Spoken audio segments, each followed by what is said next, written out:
చలికాలంలో దగ్గు వచ్చిందంటే ఈ విధంగా చేస్తే మీకు ఒక్క రోజులోనే దగ్గు మాయ. సొంటి 50 గ్రాములు, చిన్న కరక్కాయలు 50 గ్రాములు, తుంగదుంపలు 50 గ్రాములు, ఈ మూడింటిని పొడులుగా చేసుకోవాలి. ఇందులో పాత బెల్లమును కలుపుకొని ముద్దగా చేసుకోవాలి.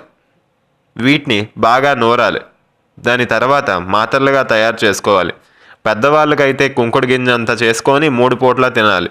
పిల్లలకైతే శనగ్గింజ అంత చేసుకొని 3 పూట్ల తినాలి. చంటి పిల్లలకైతే వీటిని అరగదీసి 3 పూట్ల తినిపించాలి.